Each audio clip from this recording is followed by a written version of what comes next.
Hi guys, and welcome to another episode of the Clueless Drinker. It's like in the 20s today, and that's a shame because for the past week or so, or since I've been back in Germany, we've had like the occasional warm day, but for the most part it's been windy, it's been rainy, it's been cold, going into the single figures, and I've been able to go outside with a jacket and jeans, which is a godsend.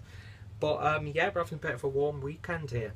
And I thought I'd do a few more beer reviews because I haven't really bought anything since I've been back, and I'm telling myself that I don't really need to go out and buy the expensive craft offerings because there's a hell of a lot that I can pick up in my local supermarkets here in Germany and here in the city especially, that I can pick up like 3 or 4 half-litre bottles of some of the bigger German breweries, some high quality beers for the price of one 330ml bottle of craft beer. And yeah, so I'm slowing down a bit on that front, but I thought I'd do some videos of some beers from the breweries within the city. The brewery that I'm trying today is a brewery that I've been drinking their beers ever since my first visit to Germany.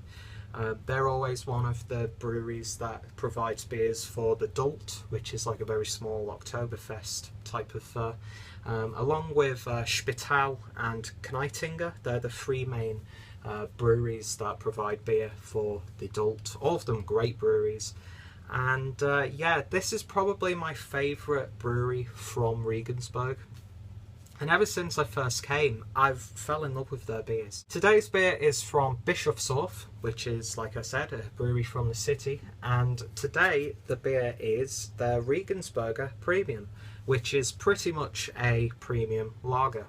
Coming in at 5%. Yeah, really nice and simple label.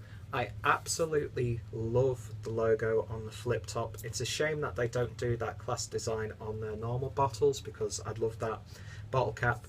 But yeah, I love the logo, I love the nice simple layout of the bottle. Got a really nice little scene of the dome, which is a really gorgeous little church. Well, I say little, it's massive. And yeah, there's the Donau. And yeah, Regensburg is such a beautiful city. And if you're a fan of Italian cinema, especially from the 70s, you'd think that you were watching like a Giallo or a Polizio Tesci. It's just an absolutely gorgeous city, and it's a university city, so you get people from all over the world here, so it's a really nice cultural place.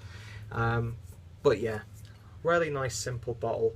And the bottle designs for the Bischofshof range, they're pretty uniform. So yeah, anyway, let's stop waffling on and get this beer open. I love flip tops, nice bit of smoke. Had this in the fridge since I came back from shopping.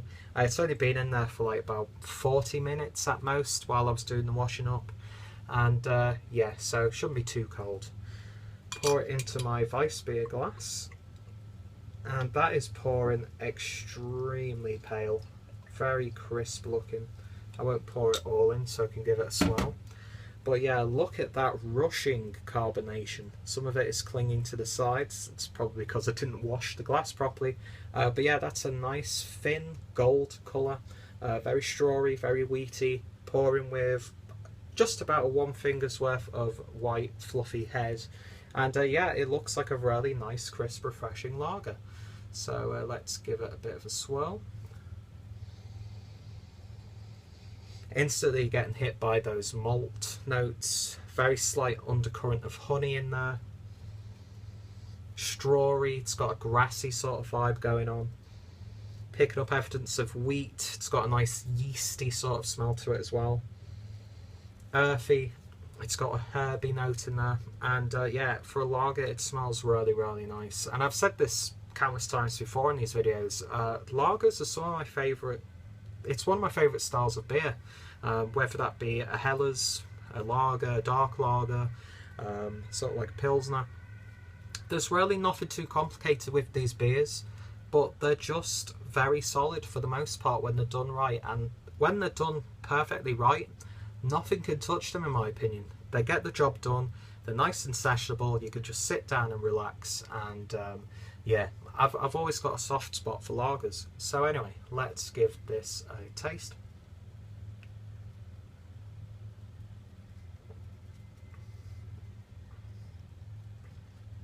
you're instantly getting that maltiness there. It is a slightly generic malt flavour, but it's still very nice.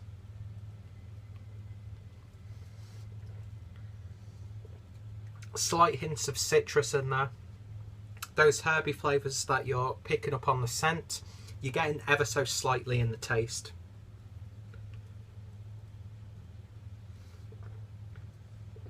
Yeah, got that grassy flavour to it, very earthy, strawy, not too sweet, just a very nice, well balanced lager. And usually when you see the words premium and lager on the same bottle or the same can, alarm bells ring, because that's usually a sign of a really terrible macro beer. But I tell you what guys, this is a really nice beer.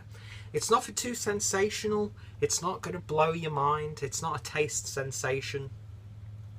But considering that I think I paid with the pfand, which is like the recycling costs that you get back once you recycle it, I think I paid 90 cents for this.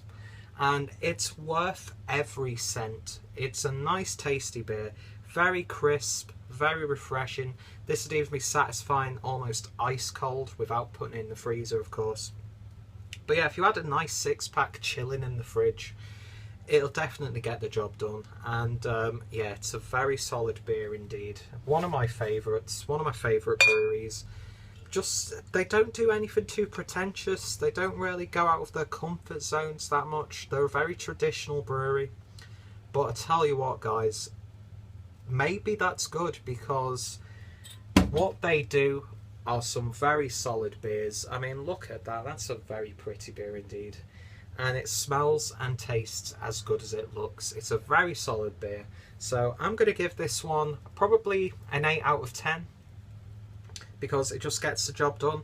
It could be slightly more flavoursome, don't get me wrong, but I'm not going to complain too much. Definitely, if you can source this, you should definitely check it out for yourself.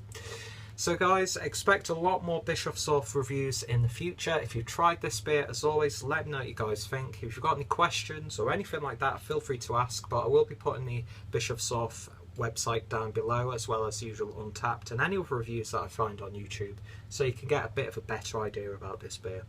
So as always, thank you guys for watching. Check out the Clueless Drinker playlist down below for more beer reviews, and until the next time, I shall see you later. Missed my mouth.